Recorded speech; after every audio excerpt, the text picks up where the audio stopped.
Ladies and gentlemen, it's your boy Roy Latino en la Casa para la Raza, and welcome to yet another episode. And on today's episode, we have my homie, one of Brisbane's own, the one, the OG, the double OG, the homie BlINDSIGHT en la Casa. Let's go. Get on there, bro. What's up? Man, put your hands together for the homie BlINDSIGHT, man. Thank you very much. Yes, sir.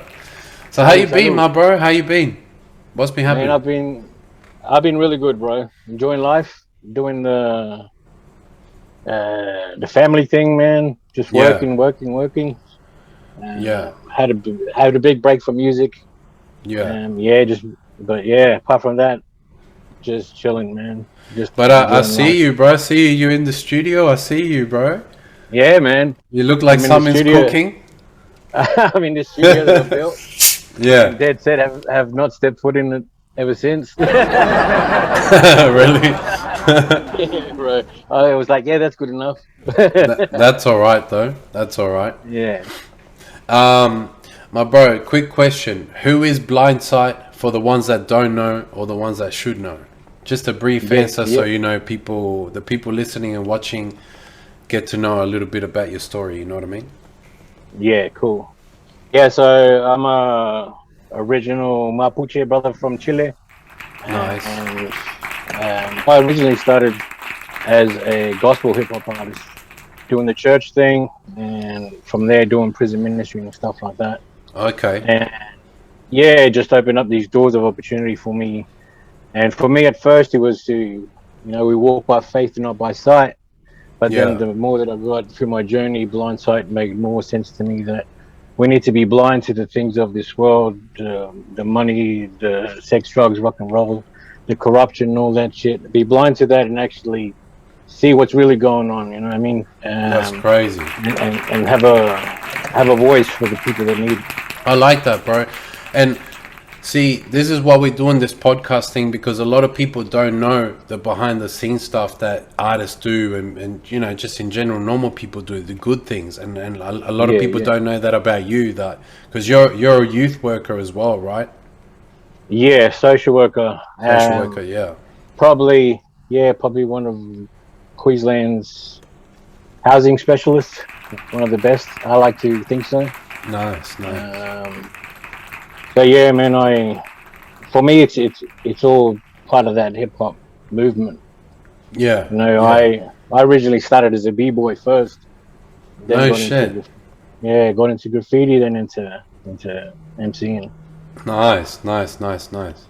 That's crazy, man. Well, pretty much, when did you start, and what were your influences coming up? Why music, I guess? Why hip hop in general? Because obviously hip hop has, the 5 elements or whatnot, but why? Yeah, exactly. Why hip hop? I think when we came to Australia in 1985, my older brothers in that were a big influence on me in regards to music. So they grew up around hip hop. I think we grew up in the greatest era of hip hop, where we were bringing out music from Grandmaster Flash, Furious 5, and Run DMC, Public Enemy, and all that. Just conscious music that was really, really trying to influence our young people. Yeah. With the Zulu Nation and all that kind of stuff. And that was my biggest influence for me is seeing these cats and going, man, that's dope. I want to do that. And I guess it was a way to express and release what was really going on inside of me and inside of our communities, and using those elements to do that. See, I've always related to hip hop because of what Latinos in general go through, our native people go through. So I feel like it's very similar to what they went through. So it's a way of expressing yourself. You know what I mean? So yeah, definitely. Yeah, that's crazy, man. So when you're talking Grandmaster Flash, all that, so you're definitely talking about the old school era. So you would say you came up on old school hip hop?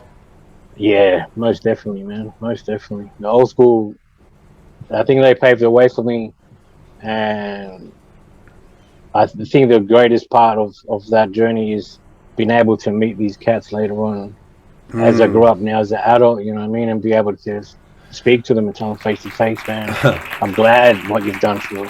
That's crazy. Hey, dude, the community. while I've got you on this subject, I do have the question there, and I was gonna bring it up for later on, but Yeah. but you brought it up first, so I'm gonna say it now. Talking about meeting your idols and meeting these artistas and stuff, bro, and I happen to be, there beside you at certain points. And obviously, I know how you do it, but how do you meet so many celebrities, bro? Because, like, some people, they find it amazing, bro. It's like, what the hell, man? How did you meet this? You know what I mean? Yeah. How do you know where they are? Like, what is your process to meeting them? You know what I mean? I think half the time it's, it is that manifesting that kind of stuff to your life. Yeah. And really saying, I really want to meet this person, and I know that they're in town, and I'll get a phone call from people that are in the industry and going, hey, look, they're in town. You want to come meet them? Oh, so it's I more just roll up. so it's more so like hookups. Like you already have a Yeah. certain hookup Yeah. that can link you up and be like, hey, look, BlINDSIGHT, like Snoop Dogg is Yeah. at such and such hotel. Yeah. That type thing. Yeah. Do you want to come meet them? For me, I think Yeah. one of the first earliest ones was when I drove Bone Thugs and Harmony Yeah. around. Some dude posted on Facebook that I need a driver, and I'm like, yo, what's this about? He said, oh, Yeah. we need a driver to drive Bone Thugs. I'm like, take that shit off, I'll do it right now. That's crazy. So, I'm ringing around everyone. And just you went like that, just like that. Yeah. That's Yeah, crazy. just hit Because it off like that. obviously another thing, and this is definitely one from the heart, that you also had the opportunity to be on that stage, but you gave me that opportunity, and I appreciated that, 100%, and there was no bad remorse with you not being on that stage, and I always appreciated that. Man. But obviously you and me, we got to kick it with Lazy Bone, and and all DJ and all the Quick, boys and Havoc. Quick, yeah. Yeah. Havoc, yeah. That was a cool experience, man. Yeah, look, I think it's networking, man. It's all about networking, the people that you meet.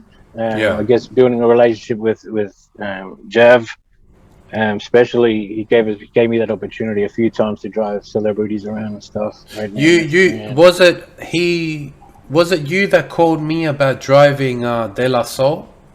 Yeah. That was you, Yeah. hey? Yeah. So I just started a new job and I couldn't do it. So I'm like, Yeah. yo, Whoa, man. Yeah. Get out this one, yeah. Yeah, Well, man, I had a really good time. You know what I mean? Definitely a good time with them boys. Spent the whole week, and that was all thanks to you and Javier. Yeah. You know what the coolest thing about it is that there's no difference between them and any other average Joe out here. The only difference is that they knew that they had a talent and they just went for it and didn't take no for an answer. You know what I mean? Yeah. No, that's amazing, bro. They're really humble people, and a lot of people get starstruck, man. But I'm like, nah, they're just like you and I. Yeah. No, for sure, man. No, that's definitely. So when did you start? Yeah, because bro? you did a Redman Method Man with me as well. Yeah. Well, that was funny as hell. We know that one. Yeah, that was a good one.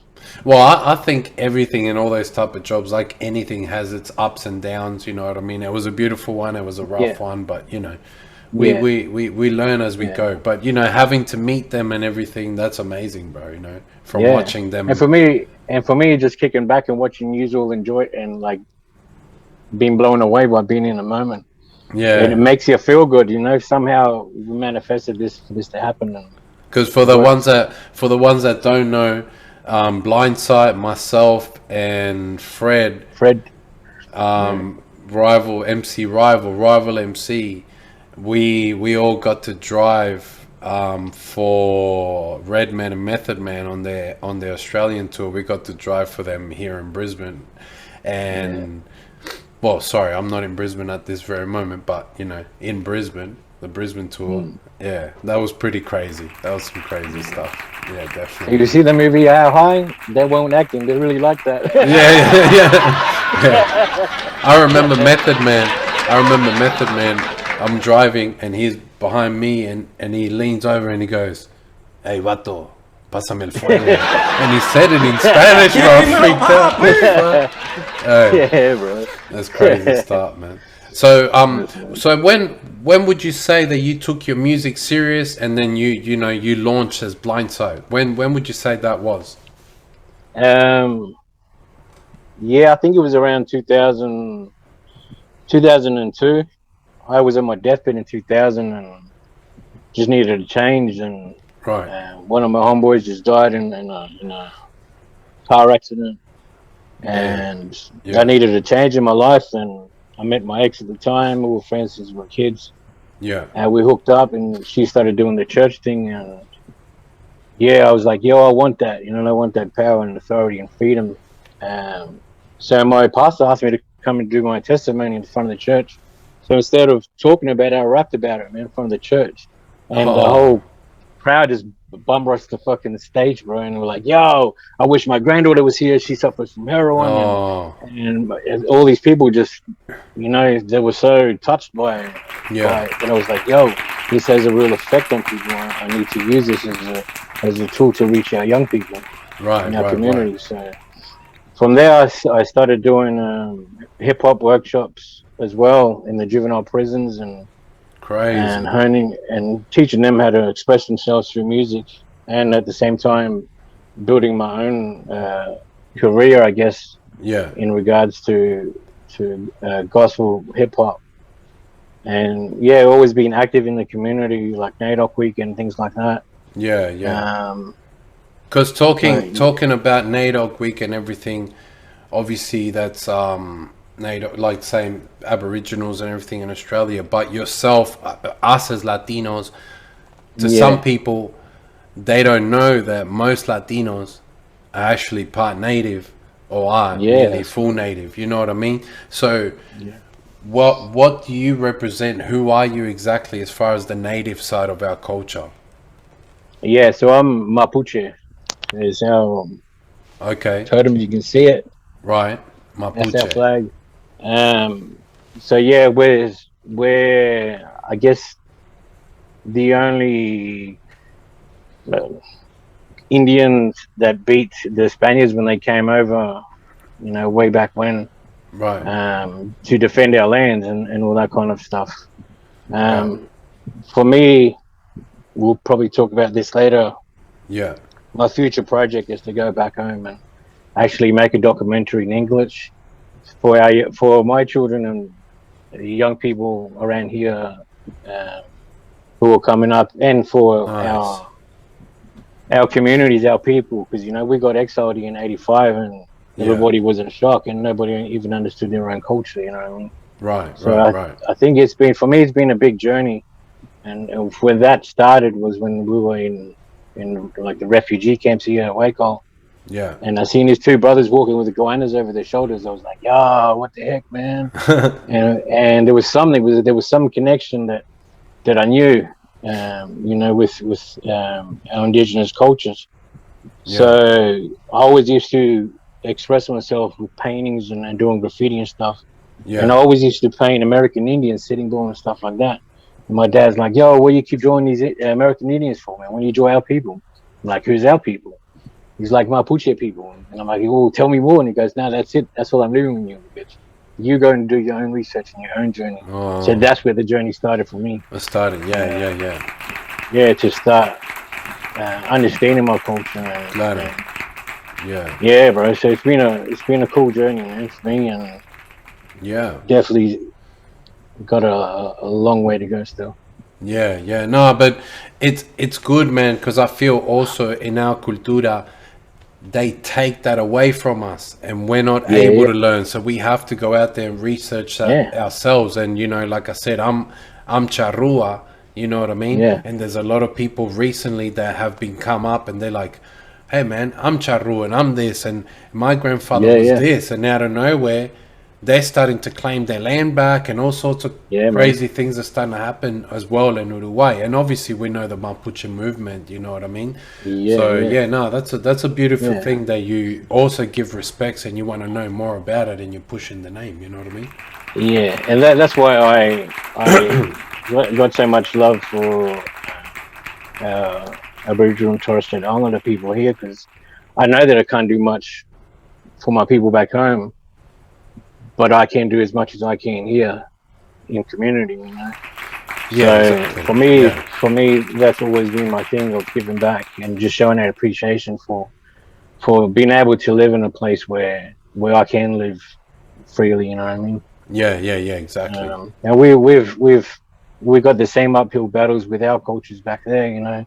Yeah. We don't even own most of our resources back home, and like you said, you know, our grandmas used to tell us not to speak our own language because, you know, people will beat us up because they can hear us speaking our tongues, and that's where the language and the culture dies off. You know. Yeah, exactly. So it's up to us to continue that and help educate our people. That's what's up, bro. That's what's up. Nina, going back to the hip hop thing, what was it like back in the days compared to now? Coming up, were you a freestyler first off? Did you start writing? Do you know what I mean? Yeah. How was the come up back in the day? Because it's obviously a different world, the old school world to the new school world today in time. Like, look at us now today in time, what we're able to do. We're not even in the same city, you know what I mean? But back in the day, you had to really be about it. Does that make sense? Yeah, definitely. No, man, like I definitely wrote everything down first. I've only just recently practiced freestyling, man. Right. You know, I have to write what I'm feeling and what message I want to get across. I consider myself a lyricist, man, because I'm trying to get a message across. Claro. You know? Yeah. But yeah, for me it was different because I just went through this weird transition of genres when I was growing up, from hip hop to say like 95 on to about 2000. Man, I went to rock and roll and alternative music called Jam, Nirvana, and all those kinds of dudes. Right. And it started I was the lead singer of my brother's band, you know, and a backup drummer. So I was doing rock music with them, and then from there, when I became a Christian back in 2002, and this was what I was telling Meth Man's managers, from 2002 to 2012, I just listened to straight gospel music. I didn't even listen to any secular music, so I missed out on all these albums. And it's like now it's like going into a time vault and listening to those albums again and just being blown away. And he's like, man, that's gangster. I've never heard anybody say that before, you know? Yeah. And for me, it's I enjoyed it because I grew up with people in the industry that were coming up, like the Rival MC with Birds, Zionese crew that were coming up through the X Factor, and Joel Turner was coming out of Australian Idol, and those cats like that. Yeah. And just trying to, everybody is so, what do you call it, so willing and able to give back to the community. And thanks to the Govan City Council back then, we had that Starlight Art Festival, which is one of the biggest hip hop festivals in Inala. Shout out to the 477. Yeah. Shout out to Inala, man. There's a few other cats here from Inala on the podcast too, man. Shout out to Inala. So I grew up in for the ones that don't know, Inala would be like definitely a hip hop hood that was represented, you know, within our city to the fullest at that time, and still, you know, definitely.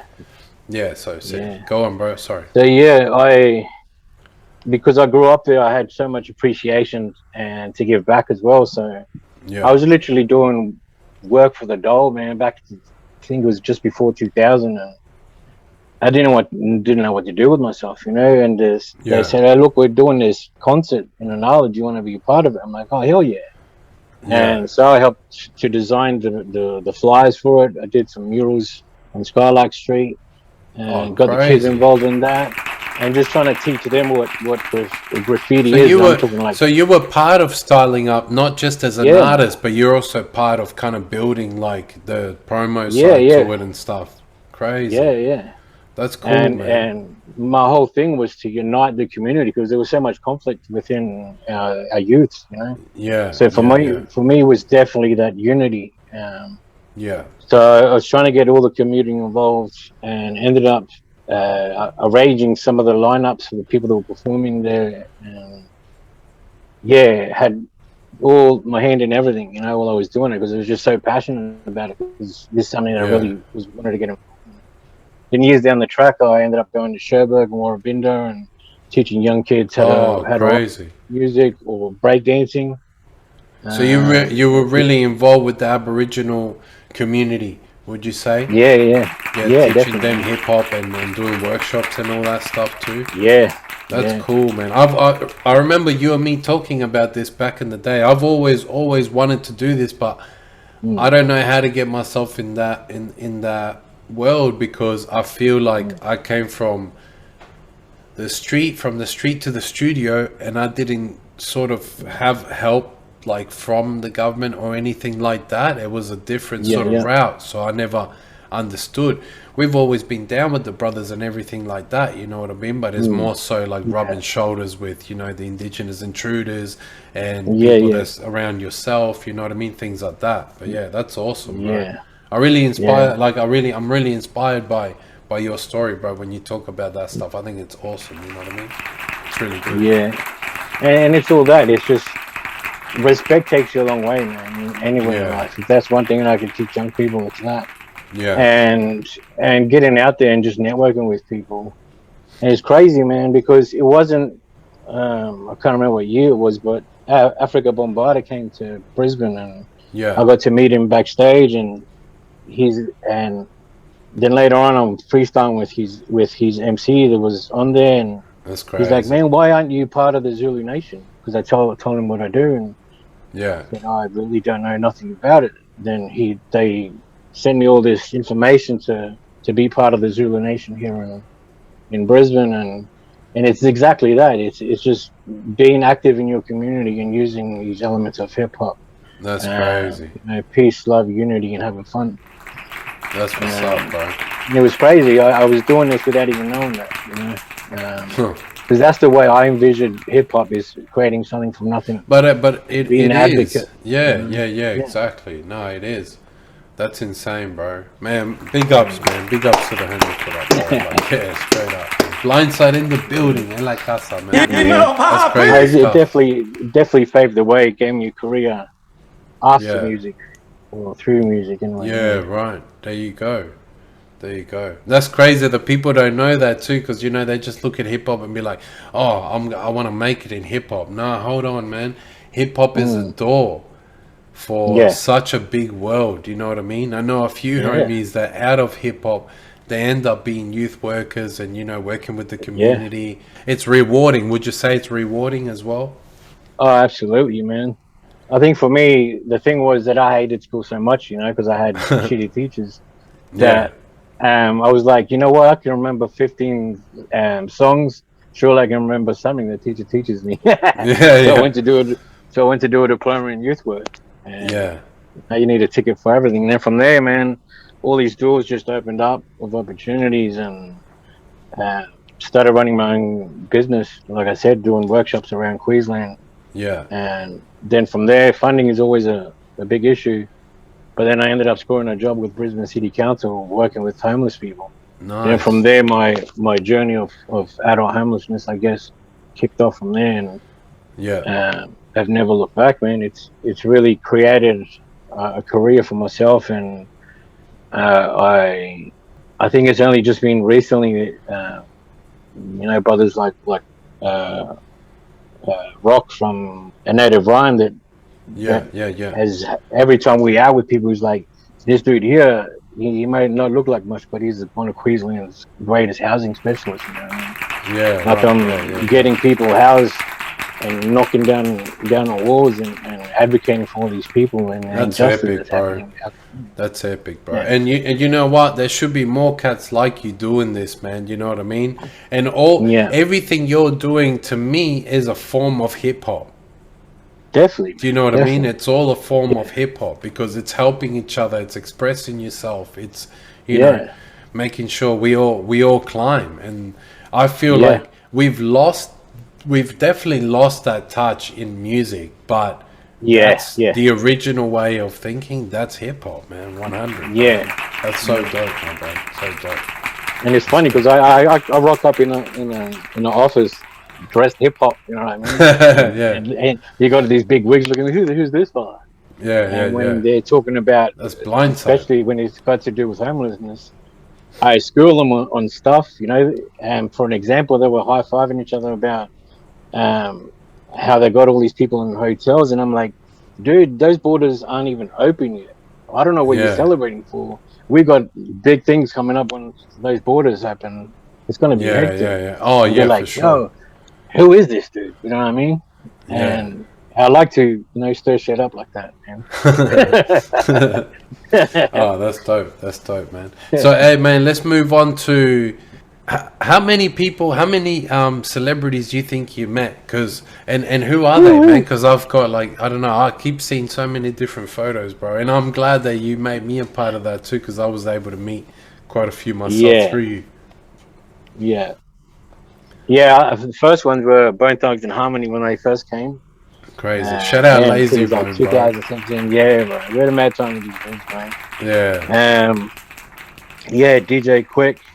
Had a real cool conversations with him, especially working on records, like Tupac's records and all that, and his music. That's crazy. Havoc. Unfortunately, Prodigy couldn't come that time. But R.I.P. Prodigy, man. He passed away, obviously. Peace, so rest in peace. Yeah. Bummer, bro. Ice-T, man. Like he came along to the show, bro. That was insane, man. For me, he was one of my idols, man. For real. That was cool. I remember. I'm gonna tell the story real quick. This what to hear.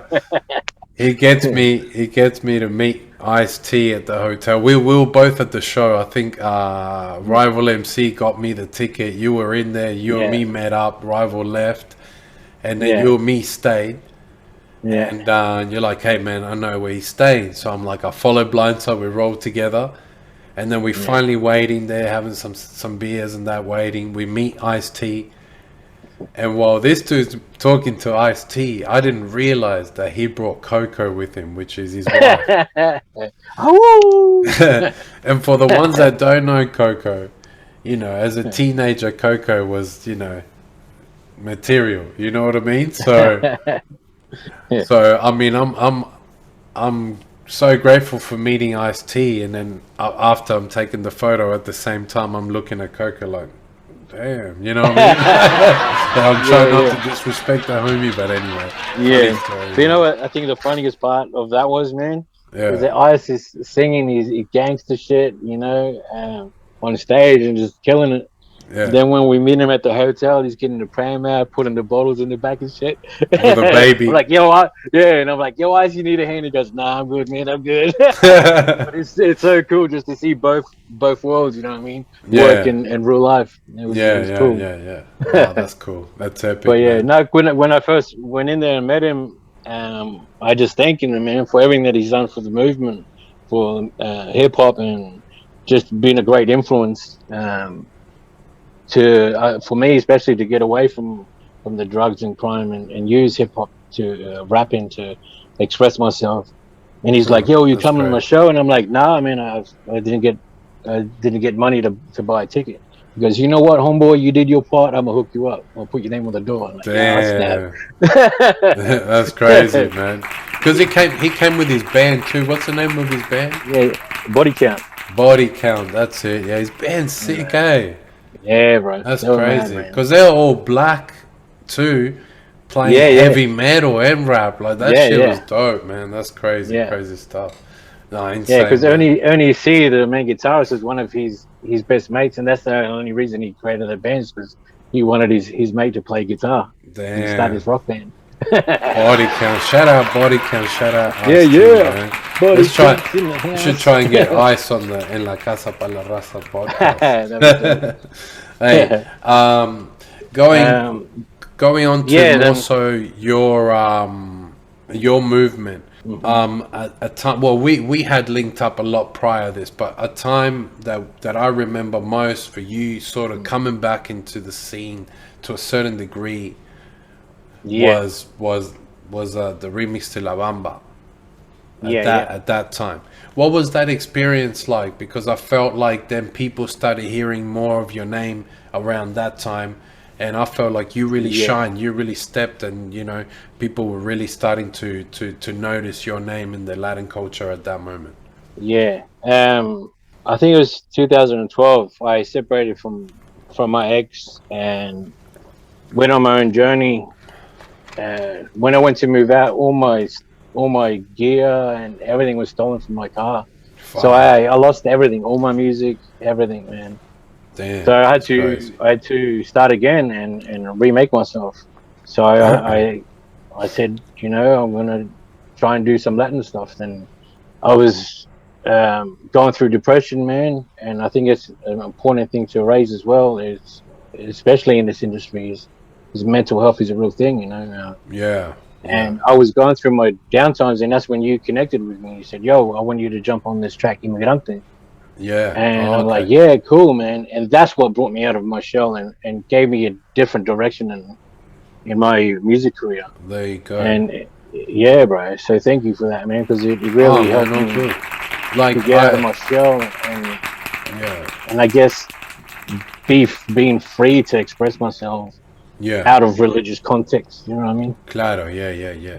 No, I felt like no, it's all good, man. I felt like we had spoken about we were at Public Enemy. We were Yeah, Public yeah, yeah, Enemy concert. You and me were Public yeah, Enemy concert, kicking it around the side and that. yeah. And you said, "Hey, Royal man, like we should do something together." And I felt like at the time I really wasn't doing too much Latin music. I wasn't really in the studio as much as I usually would, and there was nothing really Hmm. that I could do at that time. But I'm like, when it came to my specific album, because I was part of different groups and stuff, when it came to Yeah, my specific album, I was like, hey man, I want to do a Latino song and put Blindside on it, you know what I mean? Because yeah, I wanted to give you that time on my album. And bro, yeah. when you came through and you spat your verse, I was like, this shit's over, bro. Like, when it Mm. came when we put us together with Mezzy as well on the Yeah, man. same track, I was like, yeah, this is a dope song. It represents Yeah, it exactly. And then also it was part of the Latin Heat rugby league team, you know what I mean? So yeah, that's what yeah. they had. They hit me up for that song. Shout So I out was Latin like, Heat. yeah, man. Shout out the boys, man. I still got a caved knee from some Salvadorian dude, man. I will never play again. You mean that time that I did that mad try? Ah! You remember the try I did? Oh no. The Yeah, one bro. the one We still got it. you and your son, you kept saying that it Yeah. was too short, and that was like bull It's crap. short of a You're line. you're too short.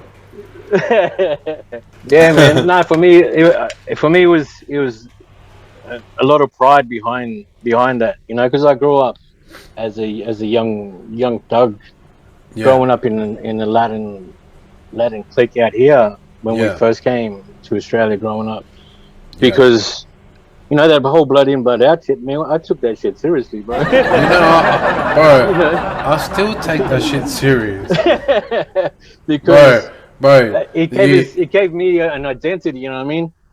yeah. We were immigrants coming Oh, to yeah, Australia. oh, yeah, bro. You know what I mean? Today, I turned 36 today, right? Yeah, yeah. Happy birthday! That's it, man. That's it. I appreciate it, bro. But trying to be legit in life and be a grown up still and everything, that's all good and everything, family man. But do not look at me sideways when I'm driving like this. You know what I mean? Simón.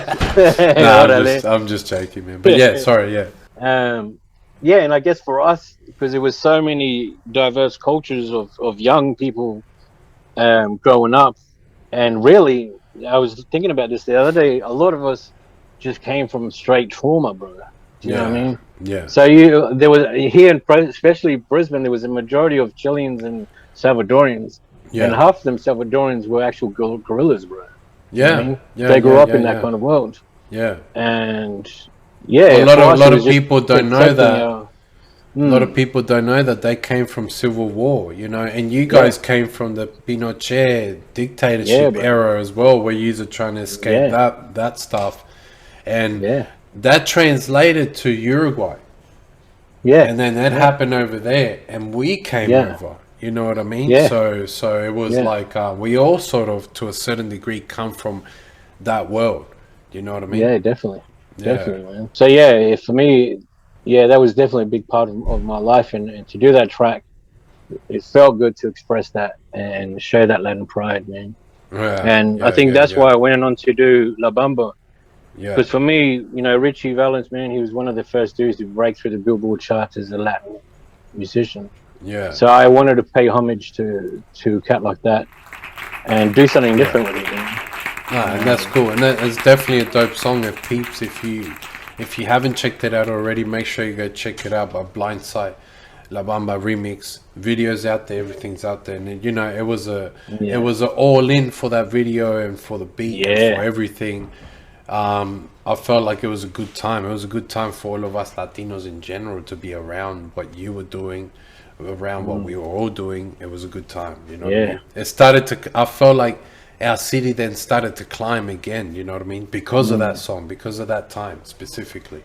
So yourself, with La Bamba, myself, doing my music, Pedro as well, being in the mix, and also, you know, shout out to Pedro. Shout out to Pedro. And Black Cartel Productions. Yeah, baby. And then also Patrick, you know, R.I.P. Patrick. Yeah, man, rest in peace, bro. Was a big help with what we were doing, you know what I mean? Yeah, definitely. My bro, opening for Magic Juan and Fulanito, and then also the Dog Pound, as far as what I know. What other people have you opened up for as well, or was that it? And you know, what was that like, bro? Probably one of the greatest storytellers of all time when it comes to old school hip hop. Slick Rick, man. Crazy. Slick Rick. And got to open up for him and Raekwon from the Wu-Tang Clan. Nice. Man. Got to open up for him too, bro. That's crazy. Yeah, man, it was such a cool experience to open up. And it's funny because I was telling this to a friend of mine the other day. You can tell people that you've opened up for all these artists here in Australia, and it's like, oh, yeah. But you tell people in the States, they're like, oh, god damn. You're looked upon as a god. yeah, exactly, man. Because I've told people, hey, yeah, man, I've done, you know, openings for Bone Thugs. They're like, I got a homie out in Texas. He's like, Bone Thugs? They're legendary. You know what I mean? You? And I was like, they don't believe me. I'm like, yeah, me. That's crazy, man. But sorry. Was that the question? It was you must have met Cypress Hill too. I wish, bro. That's one that's on the cards. I met them, bro. Yeah. No, they were cool, man. You know what I mean? Definitely cool. Man. Sand Dog is like us, bro. Straight down to earth. Straight down to earth. I think Be Real was more like, it was harder to get to because he's so famous. A lot of people gravitate towards him. But Sand Dog was like super chilled. You know what I mean? He would sit down and drink with us and smoke with us and whatnot. Definitely, bro. Definitely. That's crazy. So what's new, bro? What's new in the agenda for the homie BlINDSIGHT, man? What you got, any new projects? Well, you're in the studio there, man. Are you thinking of getting back into music? I know you've taken a break from music for a long time now. Is there anything new coming, or are you just kind of chilling for now? I'm really enjoying my chilling time. I haven't done a gig since 2019, and I'll go back to your question. Opening up for Fulanito Magic Juan. If people out there don't know who that is, for our era back in the late 80s and 90s, they were the Daddy Yankees of our time. You know? So they were pioneers of merengue, hip hop, and house, bro. And it was such an honor to open up for him, man, because I grew up listening to these cats and held them so high in respect. And yeah, I was honored. And for me, I was like, nah, that's it. I can retire happily, man. I think I can do Yeah. you Nice, know. nice. But yeah, after that, And also you killed it. Like in all honesty, like obviously we were there, but watching you on stage, I'm there with the camera, I'm there with you on stage, and I'm like, damn, bro, like you really did a good job. You know what I mean? Like I felt like you motivated that, you amped that crowd too, bro, as much as they did, and they're icons. You came through and you did your thing, bro. You know what I mean? Respect to that, because it was a good show, bro. Yeah, I love to motivate the crowd, and that takes years. You know, I was talking to you about this before that. People say, you know, we got a 15-minute set, we'll pay you so much. But man, that took us 20 years to get that to that level. You know what I mean? Yeah, exactly. And it's funny because I was just remembering the other day, I created this thing where I hated going to concerts and performing. There's nobody at the front. So I started buying all this wool and making these headbands. So I'd call people up the front, man, and get my kids to throw out to the crowds and get the crowd in, man. So everybody likes freebies. So I'm like, yo, come up the front, come and get some freebies. Oh, and that's crazy. Do you know what I mean? That was I've never even thought about shit like that. Yeah. You know, I remember I remember doing some gigs back in the day, starting off, like, you know, back in the day when we're first starting off, where you're just there rapping your ass off, and then you're like, man, that song was such and such, and then you hear someone in the right at the back go, like there's hardly anyone. Man. This is a terrible feeling, you know what I mean? You hear people coughing and shit. But man, obviously then you get to a position when, you know, you're doing the Bone Thugs and the Fulanito things, and you're like, there's hundreds and you know, sometimes thousands of people there. That's like, it feels amazing, you know what I mean? Yeah, especially as an MC, man. I think there's no greater feeling than be able to control the crowd and, you know, somebody say, oh, you get that on the everyone screaming back at you, and getting them to throw their hands up and doing stuff and controlling that crowd. And that's the beauty of MCing, man. I don't think there's a greater feeling than that, being on stage. That's crazy. Being able to do that.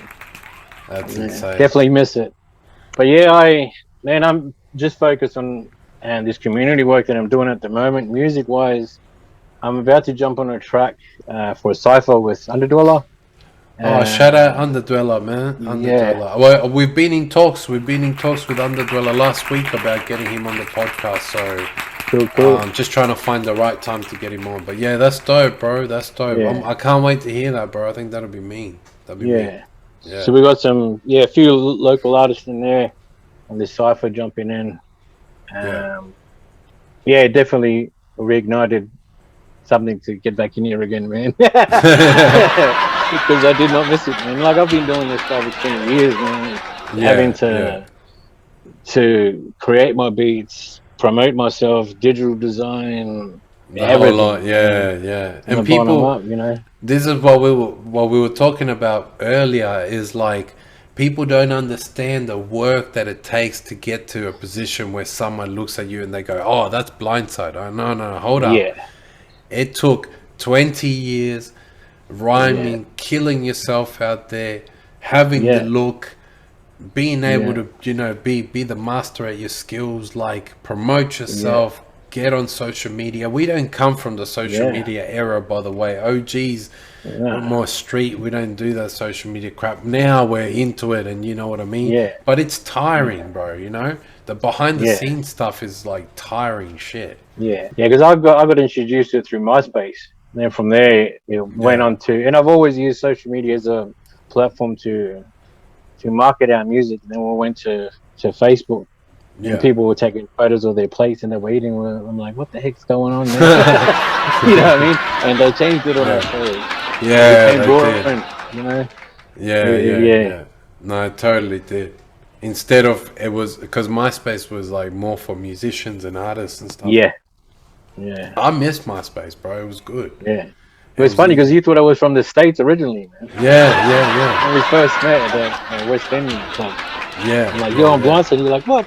fuck, man, I thought you were American. I'm like, nah, bro. Yeah, the whole time. I've been in another all this time. That's crazy, man.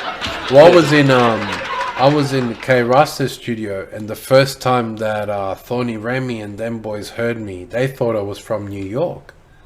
Yeah, And they go, nah, these are Latinos from PR, you know, these guys are from New York. And then he's like, nah, bro, they're from the north side. Like, they're from here. And then I end up meeting him, and I'm like, I've never been to New York, bro. Straight up. Yeah, you know? yeah. But yeah, I guess it's just because we do hip hop, the slang kind of changes a little bit, and, you know, we have that sort of look. And we're Latinos, you know, Latinos everywhere in the States, I guess. Let them proud. Yeah, so, you know, if people want to find you, bro, where can they find you at today in time? You know what I mean? Yeah, YouTube, Instagram, BlINDSIGHT Music. Yeah. Pretty much, yeah. I'm not really active on TikTok. I just sit there and watch videos. Yeah. But yeah, music-wise, yeah. Mainly YouTube, and I don't even think I got anything else left on Spotify, man. Still undecided, man, whether I'm gonna continue to do music or do more promotional stuff. Like I was talking to some cats, whether they were legitimate from Death Row, I'm not sure. But they emailed me because I was talking to them about opening up for the Dog Pound. Yeah. And they're like, oh, you know, do you want us to help you with your music and promote you and all that stuff? And I'm like, not really, man. I said there's a lot of young cats that are coming up, and I'd really like to be more of a mentor to young people that are coming up.